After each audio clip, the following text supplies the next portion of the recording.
रूपमात्र बोधकम वाक्यम तत्सिद्धम। ये कहते हैं उत्पत्ति विधि एक होता है, कर्म स्वरूपावबोधको विधि उत्पत्ति विधि। कर्म के स्वरूप का उद्बोधक जो विधि है वो उत्पत्ति विधि। तो उत्पत्ति विधि में कर्म मात्र का वर्णन किया जाता है, कौन सा कर्म कैसे होता है।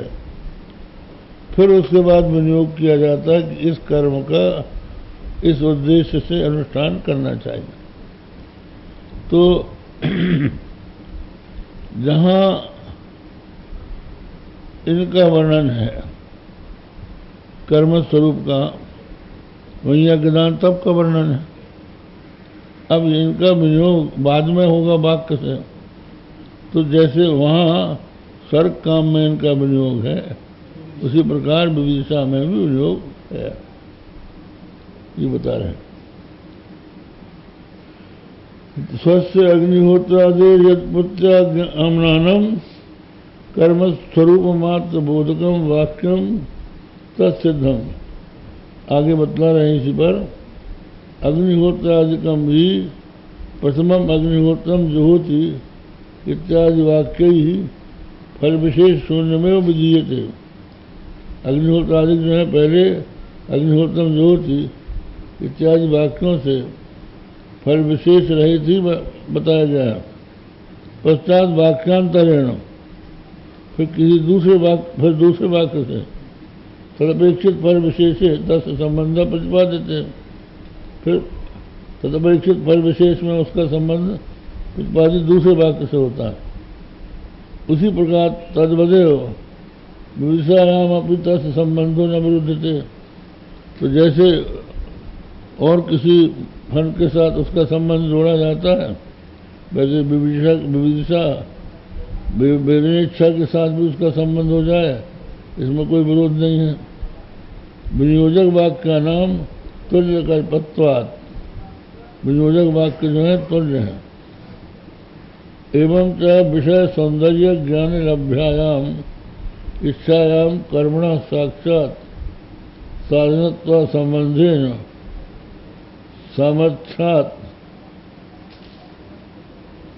प्रतिबंधक निवृत्तावेव साधनत्व कल्पते इति।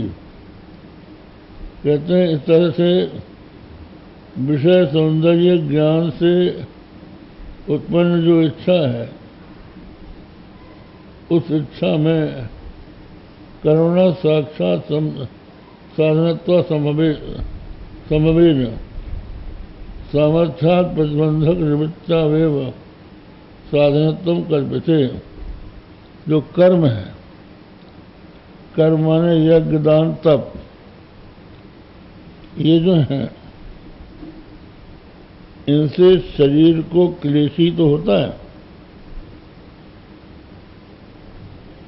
कोई भी व्यक्ति अग्निहोत्र करने के लिए लगे, दान करे, अपने पास का पैसा दूसरी जगह खर्च करे, इंद्रियों का निग्रह करे, तो कर्म में कोई ऐसी सुंदरता नहीं है कि लोग उसमें लगने के लिए प्रेरित हो जाए।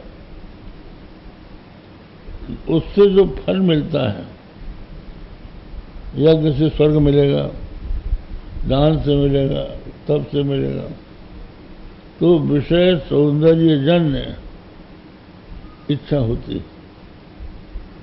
कोई भी विषय जब हमको बहुत अच्छा दिखता है तो हमारे मन में उसकी इच्छा उत्पन्न होती है।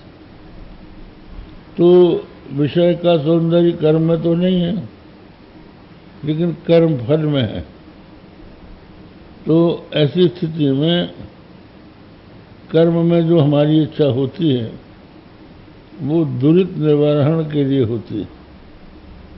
हमारे जो पाप हैं उनका नाश हो जाए तो हम निष्प्रत्यु ब्रह्म ज्ञान प्राप्त कर सकें।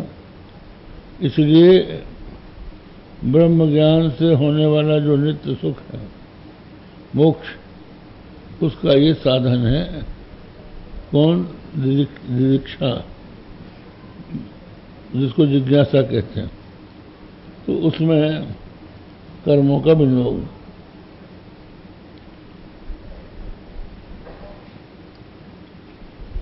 पुरुष परमात्मा मात्र शब्देन तस्य ज्ञानादि पर्यंत व्यापारम वारयति।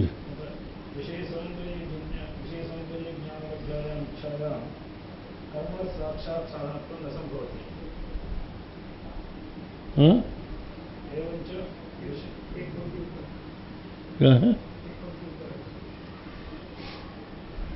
एक पंक्ति ऊपर है, एवं तो नासिकार्य भावा। पहले तो रहा ना, एवं च विषय सौंदर्य ज्ञान लभ्यायाम इच्छायाम कर्मण साक्षात साधनत्व संभवेन।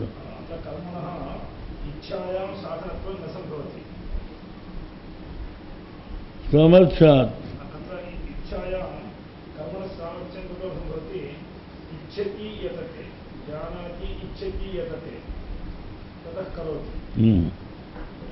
इच्छाजन्य क्रिया क्रियाजन्य इच्छा क्रियाजन्य इच्छा अतः इच्छायां साधनत्वं क्रियायां नास्ति। कर्मणः इच्छायां साधनत्व असंभवात्।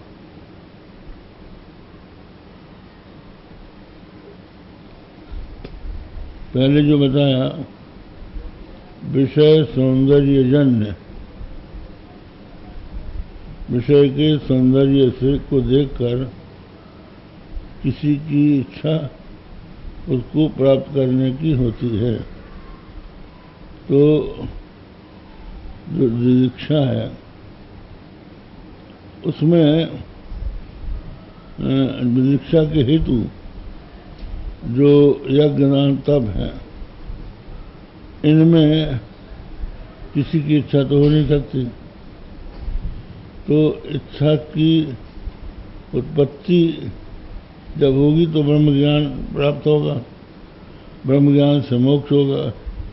इसलिए उन कर्मों में यद्यपि हमारी सीधे सीधे इच्छा की विषयता नहीं है, तब भी वो दुरित निवारण के द्वारा हमारी इच्छा की पूर्ति कर सकते हैं, माने हमारी विदिशा उत्पन्न कर सकते हैं। कर्मजन्य इच्छा कदापि न भवति, इच्छाजन्यमेव कर्म भवति। तदानीम् एवं विधीयते, कर्मणा इच्छा जायते इति। यज्ञेन विविदिशन्ति चेत् कर्मणा इच्छा जायते इति अर्थः। यज्ञेन विविदिशन्ति। यहाँ तो एक बात ये कह रहे हैं, ये कहना चाहते हैं कि इस संबंध में दो मत हैं। हाँ हाँ इच्छायां साधनत्व असंभवात्, इच्छायां कर्मणां साधनत्व असंभवात् किं कल्पनीयं? तदर्थं प्रतिबन्धकनिवृत्तावेव साधनत्वं कल्प्यते।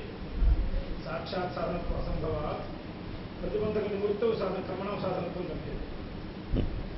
कर्मणा इच्छा न जायते इति कर्मभिः दुर्दक्षे इच्छा प्रतिबंधक दुर्दक्षयोः भवति कल्प्यते। ऐसा है कि कर्म के द्वारा इच्छा